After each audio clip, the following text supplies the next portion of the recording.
Et ça fait un grand feu. Et j'aime bien le feu. Pas le feu qui brûle, mais qui brûle en moi, voilà. Bref, je vais m'arrêter là. Ces dernières semaines, on a eu une série de prédications sur la fin des temps, donc qui est censée être terminée.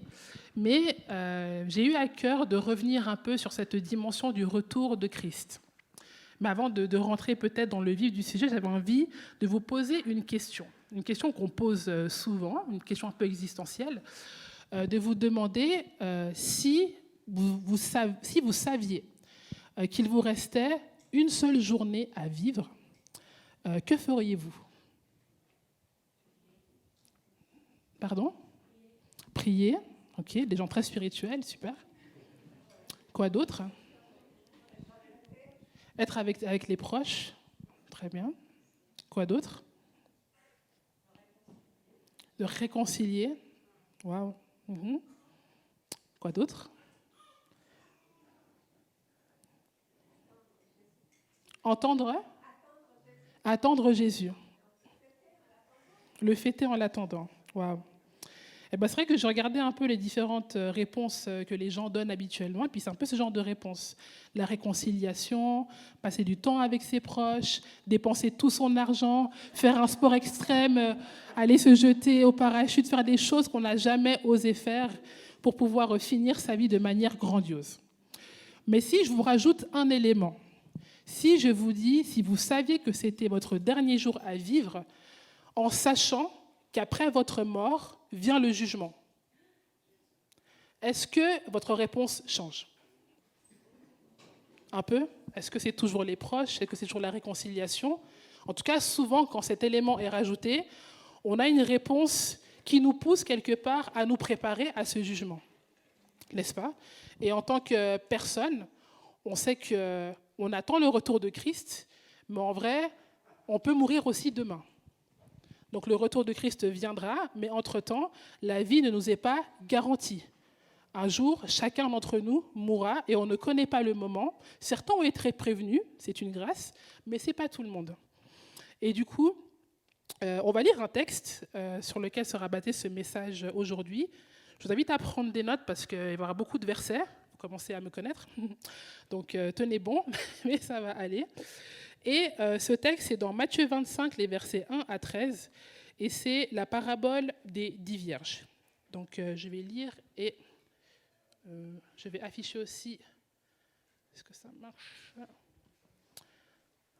La slide. C'est bon? Ah, très bien, super. Alors Matthieu 25, les versets 1 à 13. Donc c'est Jésus qui parle. Il dit « Alors le royaume des cieux ressemble à 10 jeunes filles qui ont pris plusieurs lampes pour aller à la rencontre du marié. 5 d'entre elles étaient folles, 5 étaient sages. Celles qui étaient folles ne prirent pas d'huile avec elles en emportant leurs lampes, tandis que les sages prirent avec leurs lampes de l'huile dans des vases. Comme le marié tardait, toutes s'assoupirent et s'endormirent. Au milieu de la nuit, on cria « Voici le marié, allez à sa rencontre !» Alors toutes ces jeunes filles se réveillèrent et préparèrent leurs lampes. Les folles dirent aux sages « Donnez-nous de votre huile, car nos lampes s'éteignent. » Les sages répondirent « Non, il n'y en aurait pas assez pour nous et pour vous. Allez plutôt chez ceux qui en vendent et achetez-en pour vous. » Pendant qu'elles allaient en acheter, le marié arriva. Celles qui étaient prêtes entrèrent avec lui dans la salle des noces et la porte fut fermée. Plus tard, les autres jeunes filles vinrent et dirent « Seigneur, Seigneur, ouvre-nous !» Mais il répondit « Je vous le dis en vérité, je ne vous connais pas. Restez donc vigilants, puisque vous ne savez ni le jour ni l'heure où le Fils de l'homme viendra. » Donc voilà une parabole que Jésus donne à ses disciples, à tous ceux qui sont là pour l'écouter. Et donc les paraboles, c'est vraiment des histoires, des allégories qui ont un but pédagogique, donc de donner une image par différents symboles afin d'annoncer quelque chose. Et là, justement, il annonce son retour. Donc là, en plus, il parle alors qu'il n'est même pas encore passé par l'événement de la croix, mais il annonce déjà son retour et il utilise pour ce faire l'image du mariage, et en tout cas de noces. Dans la Bible, il y a plusieurs fois où la relation de Dieu avec son peuple et la relation de Christ avec l'Église est donnée en analogie avec le mariage. J'ai pris quelques versets. Ce n'est pas une liste exhaustive, c'est purement arbitraire. Donc le premier, vous avez dans Éphésiens 5, les versets 25 à 27, où il est dit « Marie, aimez vos femmes, comme Christ a aimé l'Église. Il s'est donné lui-même pour elle, afin de la conduire à la sainteté, après l'avoir purifiée et lavée par l'eau de la parole, pour faire paraître devant lui cette Église glorieuse, sans tache ni ride, ni rien de semblable, mais sainte et irréprochable. » Donc il invite, il donne des conseils, c'est Paul qui donne des conseils aux maris pour pouvoir aimer leur femme, et il prend cette analogie de Christ avec l'Église, et il dit justement que l'Église qui est attendue au retour de Christ est une Église qui doit être irréprochable, sans défaut. Dans 2 Corinthiens 11 au verset 2, il est écrit, en effet, « Je suis jaloux de vous », donc c'est Paul qui parle de la jalousie de Dieu, « parce que je vous ai fiancés à un seul époux, pour vous présenter à Christ comme une vierge pure. » Donc il parle que nous vivons un mariage avec Christ, qui est notre seul époux. Donc dans la dimension du mariage, il y a cette conception de l'exclusivité, n'est-ce pas ? Et dans Marc 2, au verset 19, Jésus parle et il répond, parce qu'on lui reproche pourquoi tes disciples ne jeûnent pas, et il répond, les invités à la noce peuvent-ils jeûner pendant que le marié est avec eux? Aussi longtemps que le marié est avec eux, ils ne peuvent jeûner. Donc ça annonce aussi son départ, et que pendant son départ, les invités doivent jeûner pour se préparer notamment à son retour. Donc il y a encore plein de passages et des livres entiers dans la Bible où cette analogie entre l'Église, Christ, Dieu et son peuple sont donnés avec le mariage. Du coup, il y avait plein de versets qui étaient sous mes yeux dans la Bible et je me suis dit, mais quelle est la définition un peu du mariage ? Parce que la Bible en parle beaucoup, et puis c'est vrai que le mot mariage n'est pas cité souvent. On parle d'époux, d'épouses, de fiancés, de fiançailles, de fiancés, on parle de beaux-pères, de beaux-parents, mais quand on parle de mariage, c'est plus pour parler de la fête, de l'événement des noces, mais pas de l'engagement qui dure la vie. Et donc du coup, il y a différents versets que j'ai retenus, en tout cas différents concepts plutôt que j'ai retenus, pour vous donner une liste non exhaustive de ce en quoi engage le mariage. Le premier élément, logique, a priori, c'est l'amour, n'est-ce pas ? À moins qu'on vive dans une situation où on a été forcé de se marier, dans une relation saine de mariage, les deux époux sont censés s'aimer, n'est-ce pas ? Et puis le monde nous enseigne que l'amour est un sentiment. Or, la Bible est beaucoup plus précise, profonde et engageante quand il s'agit de l'amour, n'est-ce pas ? On parle de l'amour comme un choix, une décision consentie de s'attacher à quelqu'un. Donc ce n'est pas juste un sentiment, oui, il y a l'affection, il y a le désir, tout ce qui va avec, mais en réalité, on choisit d'aimer quelqu'un.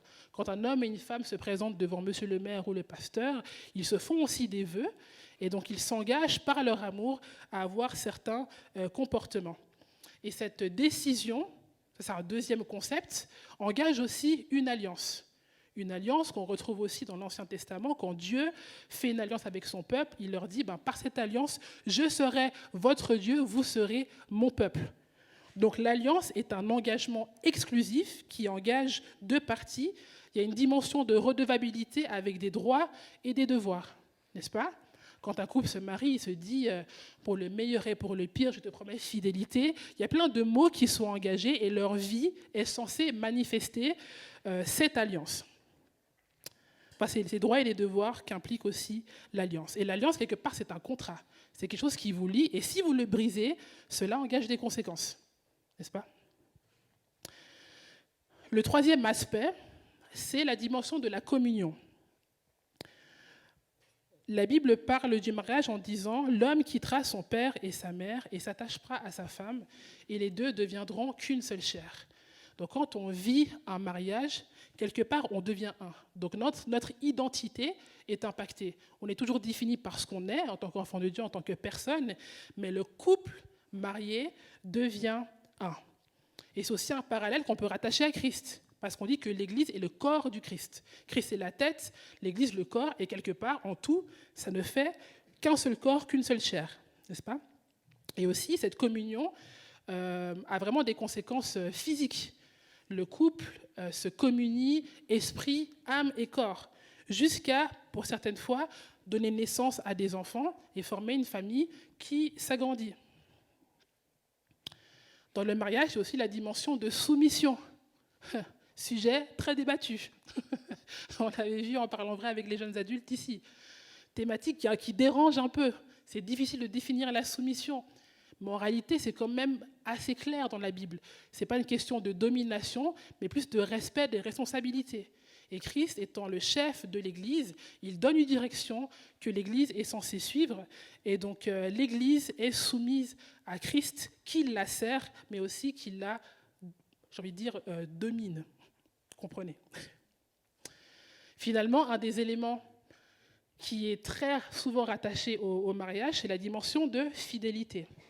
Voilà, quand on fait des vœux, on est censé les tenir. Et cela m'engage, moi, ou la personne en face, dans la fidélité. Une manière d'être intègre dans les vœux et dans les paroles que je prononce et de démontrer une constance qui s'éprouve sur la durée. Et ça, peu importe les tentations. On sait que la fidélité, ce n'est pas facile, parce que des fois, les choses arrivent, la tentation, on parle souvent de l'adultère, qui est un peu l'exemple suprême, mais il y a aussi plein d'aspects. La fidélité dans les mots, dans la manière dont je te traite, la manière dont je te présente devant les autres, enfin, à tous les niveaux, je dois faire preuve de fidélité, et c'est quelque chose qui dit quelque chose de ma personne. J'en suis moi-même responsable. Peu importe le comportement de l'autre, a priori, je me dois d'être fidèle à ce que je t'ai promis. Donc, toutes ces choses, et vous pourrez compléter la liste, il y a plein de couples mariés ici, donc on pourra aller beaucoup plus loin, mais toutes ces choses font partie du mariage. Et quand on pense à cette dimension entre Christ et l'Église, donc on parle de le retour de Christ comme l'avènement des noces de l'agneau, cela veut dire que dans les noces, nous vivrons la plénitude, l'accomplissement concret, manifesté de tous ces aspects, de l'amour, de l'alliance complète, de la communion, de la soumission aussi et de la fidélité. Ce sera totalement accompli. Alors pour ceux qui sont mariés ici, vous avez fait, pour plusieurs je pense, une sorte de préparation au mariage. On vous a enseigné sur les choses à vivre, sans quoi le mariage va vous engager, les moments difficiles, plus heureux, etc. Mais c'est vrai qu'il y a des choses pour lesquelles il faut se préparer avant. Et des choses qui sont propres à avant le mariage.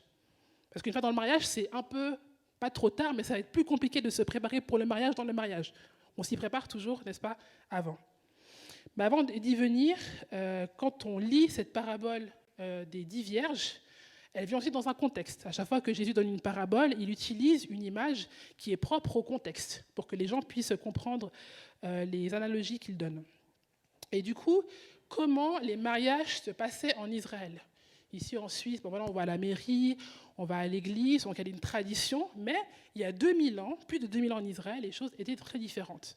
Ça pouvait varier de village en village, mais globalement, ce qui se passait, c'est qu'il y avait des filles d'honneur, donc des jeunes femmes qui se tenaient devant la porte de la mariée avec des lampes ou des torches. On n'est pas trop sûr, les théologiens se battent là-dessus.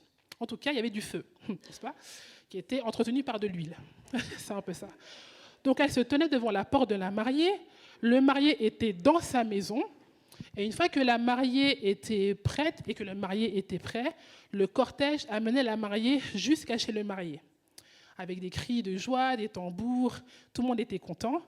Et le marié sortait accueillir le cortège, et la mariée rentrait dedans, et la cérémonie du mariage pouvait avoir lieu.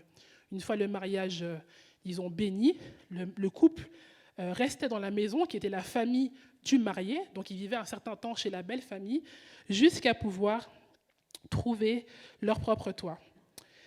Et donc ce qui se passait, c'est que des fois, le marié avait du retard. Et c'était un peu voulu, c'était un peu un jeu dans la tradition. Et plus il avait de retard, plus la valeur de la mariée augmentait.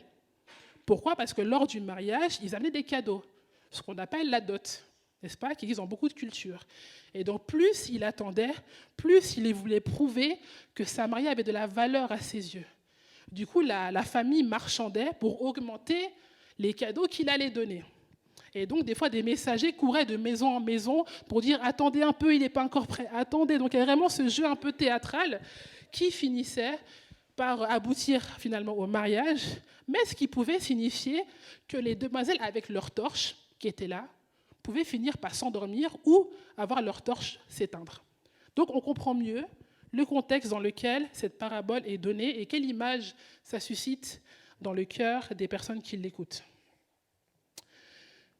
Du coup, il y a une préparation. On doit se préparer au mariage. Et donc nous, en tant qu'Église, avec ce retour du Christ, il y a certains éléments qui nous sont donnés pour pouvoir s'y préparer. Le premier élément qu'on va aborder ce matin, c'est au verset 5, il est écrit que le marié a tardé. Est-ce qu'on peut passer? J'arrive pas avec la télécommande. Merci beaucoup. Voilà, on dit que le marié a tardé. Il avait du retard.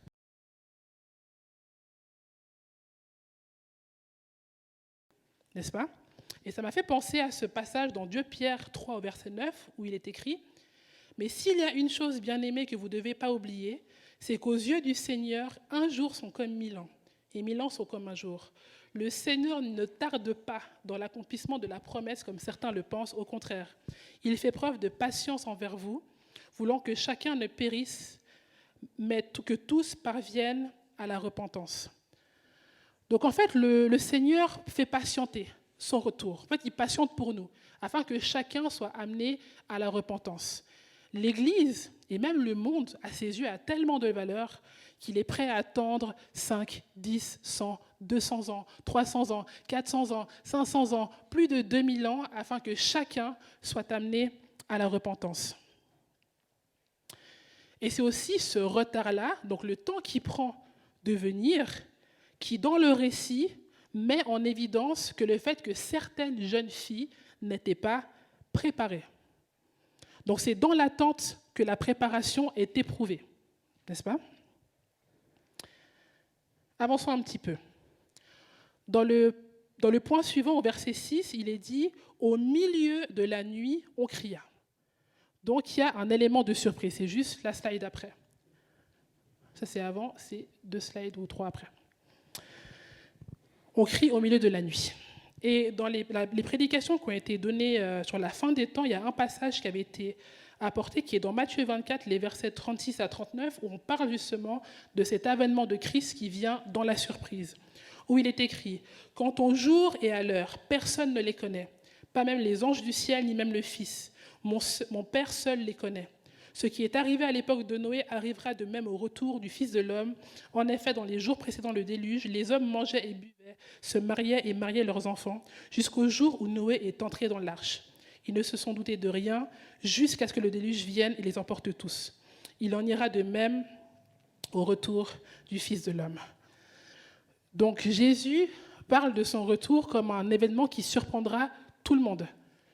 Ce récit dit « Au milieu de la nuit, on cria ». Je ne sais pas si vous avez été réveillés la nuit par des cris, mais c'est assez impressionnant. Je me rappelle, il y a à peu près 2 mois, pour exemple, je me rappelle, il y a à peu près 2 mois, en plein après-midi, je suis rentrée chez moi, j'ai voulu faire une sieste. Donc je me suis mis en tenue, voilà, je me suis mis dans mon lit, et au milieu de l'après-midi, j'ai entendu mon père frapper très fort à ma porte en disant « Mais dépêche-toi, dépêche-toi, dépêche-toi ». Je me réveille, je sens la fumée. N'est-ce pas? Je sens la fumée. Et vu que je n'étais pas dans une tenue adéquate pour sortir comme ça, j'ai dû prendre le temps de m'habiller, de prendre des affaires. Et quand je suis sortie de ma chambre, il n'y avait plus personne. Dans ma tête, j'avoue, j'ai tout de suite pensé à l'enlèvement. Je me suis dit, il n'y a plus personne, tout le monde est parti. Ok, super. Et je me suis dit, mais si il y a eu un feu, un voisin, il y a une de ses prises qui a pris feu. Heureusement, ce n'était pas très grave, mais c'était suffisant pour monter jusqu'à mon étage.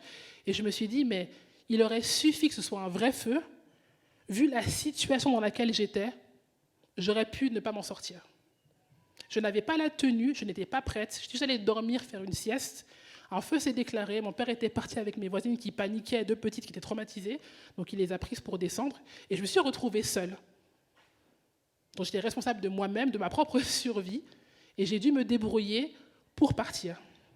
Donc l'élément de surprise éprouve le fait de savoir si on est prêt ou pas à l'urgence, à l'imminence de l'avènement du Christ.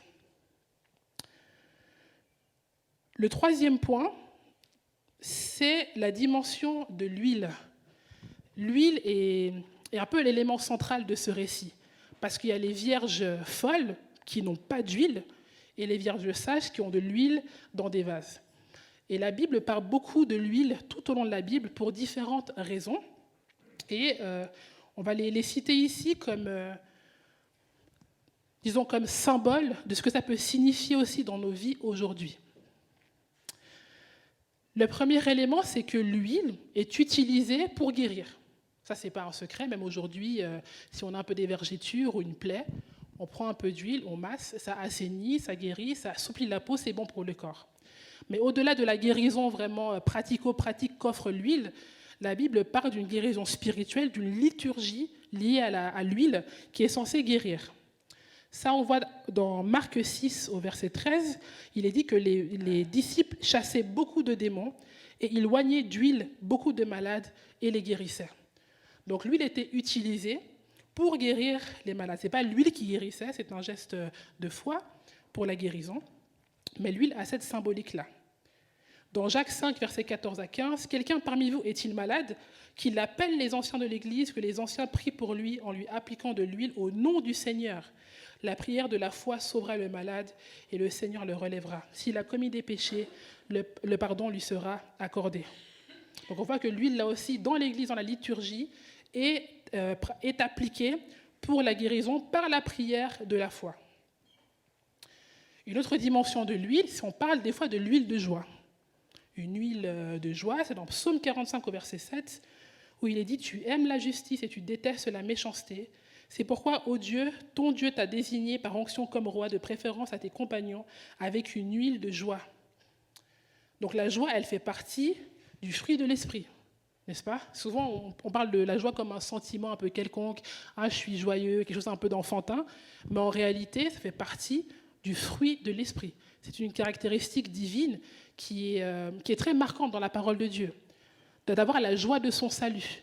Donc, au-delà des circonstances de ce qu'on vit, Dieu donne par son esprit une joie. Et cette huile est un symbole justement de ce dépôt de l'esprit qui donne cette joie. L'huile, globalement, elle est utilisée pour consacrer, c'est-à-dire de mettre à part des lieux, des personnes ou des objets pour un but précis. Et une fois qu'ils sont consacrés par l'onction d'huile, leur état ou la considération qu'on en a, elle change. Elle change spirituellement et les gens savent que ces lieux-là ont changé de portée. On voit ça dans la Genèse, quand Jacob fait un rêve, Dieu se révèle à lui, il lui montre une échelle qui va de la terre au ciel, des anges qui montent et qui descendent, et il lui promet qu'il sera le père d'une grande nation. Et au moment où il se réveille, c'est marqué que Jacob se leva de bon matin, il prit la pierre dont il avait fait son chevet, donc son oreiller, il la dressa pour monument, il versa de l'huile sur son sommet. Et il rebaptise le lieu de cette révélation comme étant Béthel, la maison de Dieu. Alors que c'était juste un lieu, avec peut-être de l'herbe ou, je sais pas, des pierres comme ça. Tout d'un coup, par onction, parce que Dieu s'est manifesté, ce lieu est rebâti Béthel.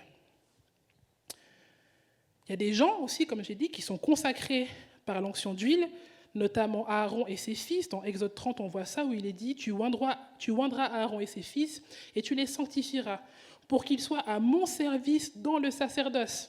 Tu parleras aux enfants d'Israël et tu diras, ce sera pour moi l'huile de l'onction sainte parmi vos descendants. » Donc les prêtres, même les grands prêtres, là on parle de Aaron et ses fils, sont consacrés, on leur met l'huile et ça les distingue et ça les qualifie pour une raison particulière. Et tout ce qui est oint a but pour servir l'œuvre de Dieu. Dans l'Apocalypse, on parle même de l'Église, des enfants de Dieu, comme un royaume de prêtres. Il est dit qu'il a fait de nous un royaume de prêtres. Dans 1 Pierre, qu'on est un sacerdoce royal, une race élue. Donc ce n'est pas seulement une onction c'est pas juste l'huile qui donne l'onction, mais l'huile représente la présence du Saint-Esprit.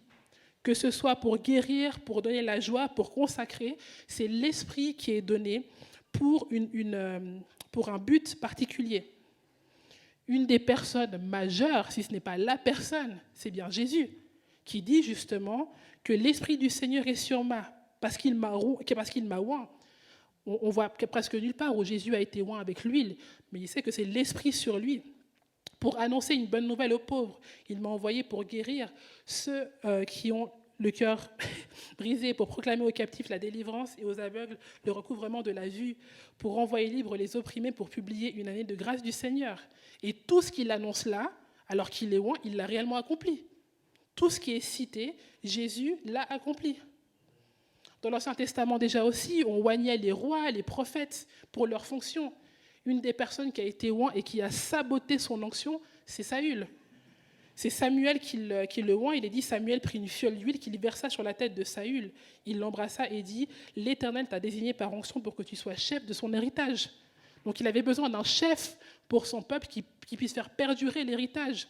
Mais à cause de son caractère, de sa désobéissance, l'Esprit du Seigneur s'est retiré de Saül. Donc l'huile, elle est là, mais il faut l'entretenir. Il faut la garder. Que ce n'est pas acquis. Ce n'est pas quelque chose qui est donné et que Dieu, si tu fais n'importe quoi avec, eh ben, il va dire, c'est pas grave, je laisse. Non, non, non, non, non. D'ailleurs, la parole de Dieu dit aussi, ne touchez pas à mes oins. Donc l'onction est aussi une protection. Je ne sais pas, pour ceux qui sont un peu fans de sport, je regardais dans l'Antiquité, il y avait la lutte gréco-romaine où les lutteurs luttaient nus, vraiment ils étaient tout nus, et ils se recouvraient d'huile pour éviter que leur adversaire puisse les agripper. Et je trouvais que c'était une image forte. C'est-à-dire que l'onction aussi peut avoir cet effet, cette protection. Mais moi, mes neveux, quand on les lave et qu'on les oint d'huile, après quand ils partent en courant, j'ai du mal à les agripper. Vous voyez, ça glisse. Ils s'en vont. Et c'est ça.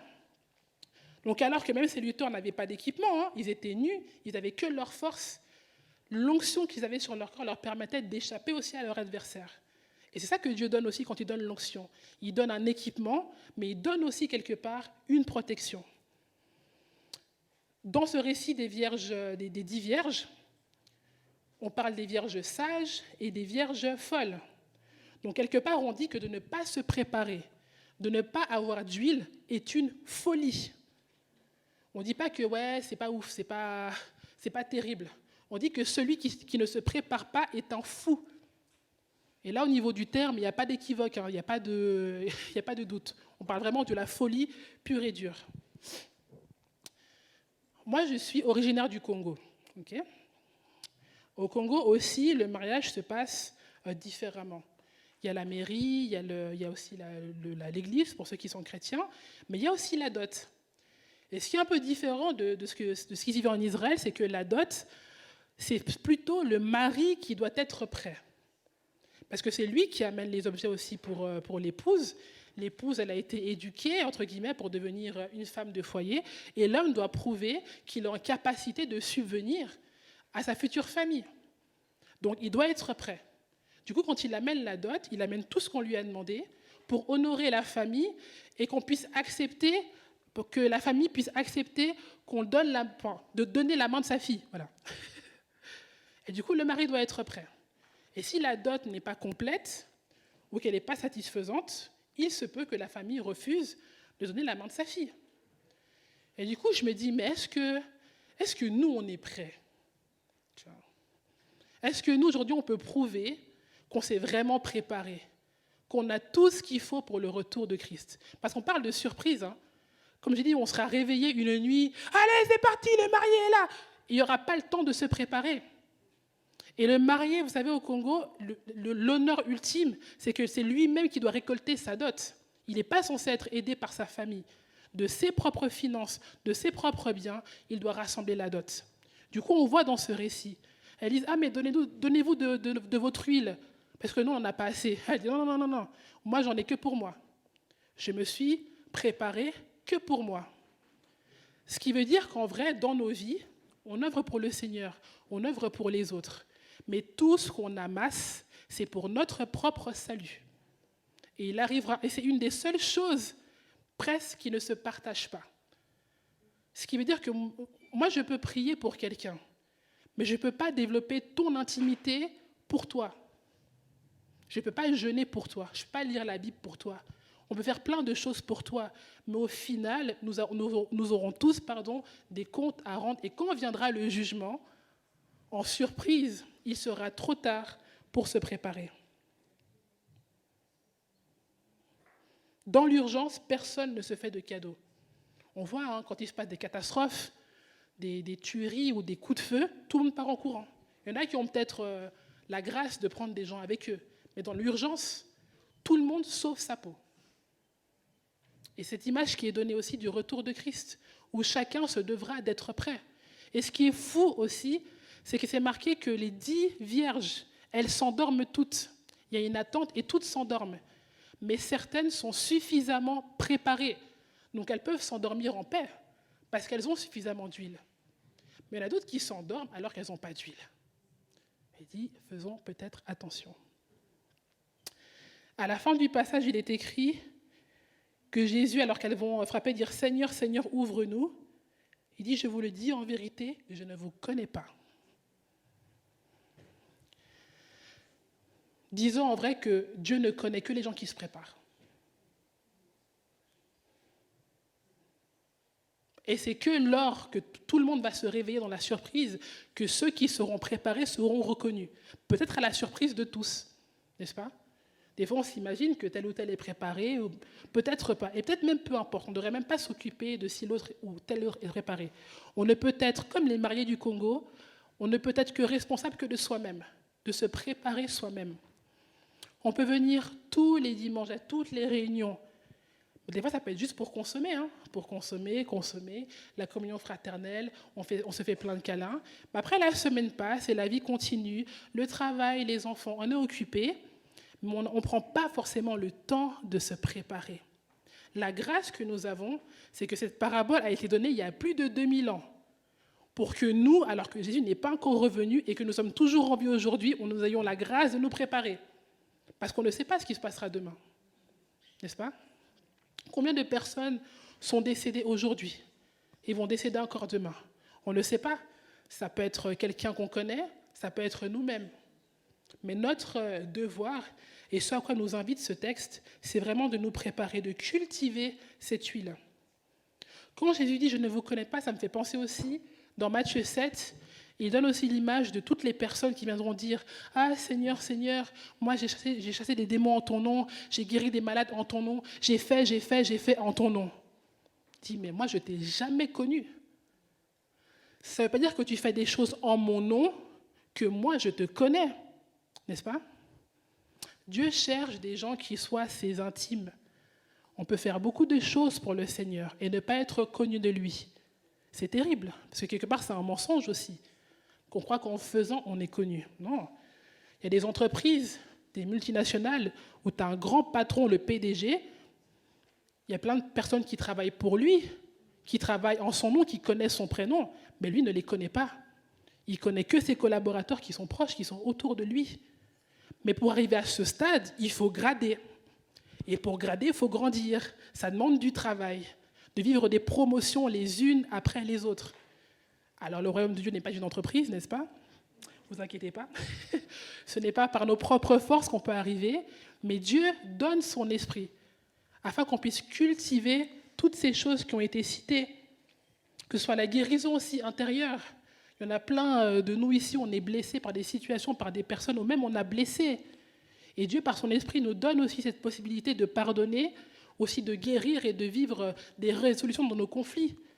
Des gens ont dit « Ah, mais moi, si je meurs demain, je veux la réconciliation. » Bah, fais-le aujourd'hui. Pourquoi attendre? N'est-ce pas? Après, Dieu peut guider des circonstances, mais depuis quand veux-tu la réconciliation? Et qu'as-tu fait pour y arriver? Ça, c'est la question. L'huile de joie. Combien sommes-nous peut-être de chrétiens moroses? Là, ça va pas. La vie est dure. C'est vrai, la vie n'est pas facile. Et ce n'est pas un péché, des fois, d'être triste. Mais jusqu'à quand? Jusqu'à quand? Moi, je crois que c'est possible de se relever. Il y en a parmi vous, vous avez vécu des choses atroces dans vos vies. Peut-être des abus atroces. Je ne vais pas minimiser ça. Mais je crois en un Dieu puissant, qui est capable vraiment de restaurer quelle que soit la vie.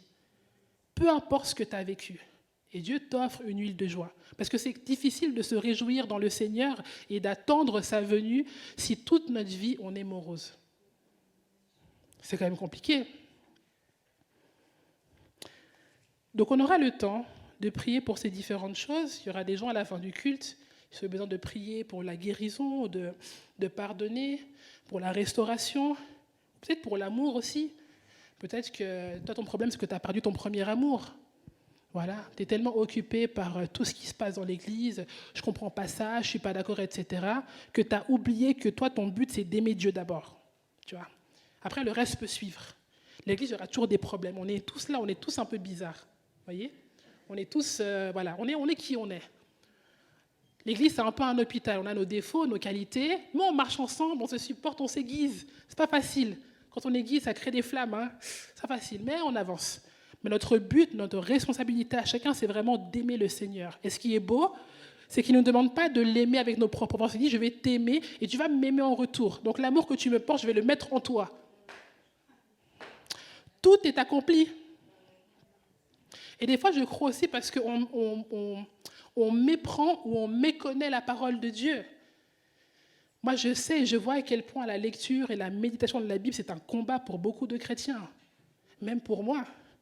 Mais comment veut-on rentrer et connaître ces vérités si on ne la lit pas, si on ne la médite pas avec son esprit? C'est compliqué. Parce que le monde nous bombarde d'informations, de soi-disant vérité, que les choses sont comme ça, que ton identité c'est ça, que tu dois faire ça. Mais où est la vérité dans tout ça? Elle est dans la bouche de notre Dieu. Une des choses, peut-être la chose pour laquelle j'avais particulièrement envie de prier ce matin, est-ce que Lina, tu serais d'accord de venir un peu? Désolée, je te prends au dépourvu, mais voilà, merci. C'est vraiment la dimension de consécration. De dire, mais voilà, Seigneur, moi, dans l'attente de ton retour, j'ai envie de me consacrer, de passer à un autre niveau avec toi, de vivre un engagement comme jamais j'en ai connu. Moi, j'en ai marre de vivre une vie chrétienne médiocre. Je veux vivre ta gloire dans tous les domaines de ma vie. Je veux vivre une intimité riche où quand je me lève le matin, je regarde à ta bonté, je me dis, waouh Seigneur, ok, je n'ai peut-être pas encore l'argent que peut-être je devrais ou j'aimerais avoir. Je n'ai peut-être pas encore la famille ou les relations que je devrais avoir, mais je compte sur toi. Et d'avoir cette conviction qui est renouvelée jour après jour dans ma vie. Seigneur, j'ai envie de me consacrer à nouveau pour pouvoir te servir comme jamais je t'ai servi avant. De donner tous les dons que tu m'as donnés, afin que je n'ai pas à rougir quand tu me demanderas, mais qu'est-ce que tu as fait avec tout ce que je t'ai donné? Oui, mais Seigneur, j'ai été blessé. Et alors? C'est moi qui restaure. Viens vers moi, je vais te guérir, je vais te façonner. Et tu pourras aussi témoigner pour que les autres gens qui ont été blessés soient relevés. C'est ça le but. Que nous avons vaincu grâce au témoignage de l'agneau. S'il y a bien quelqu'un qui comprend, c'est bien Jésus. S'il y a quelqu'un qui a été humilié, trahi, battu, on lui a craché dessus, on lui a arraché sa barbe, c'est bien Jésus. Il n'est pas là à être là sans compassion. Il est même la compassion. Dieu s'est fait homme. Un Dieu qui a créé l'univers, qui d'un claquement de doigts peut tout changer. C'est fait chair pour toi. Et il revient bientôt. Et il veut qu'on soit prêt pour son retour. Pas qu'on soit surpris comme des lapins effarés, sans huile. Quelle tragédie. Est-ce qu'on peut se lever? On va prier.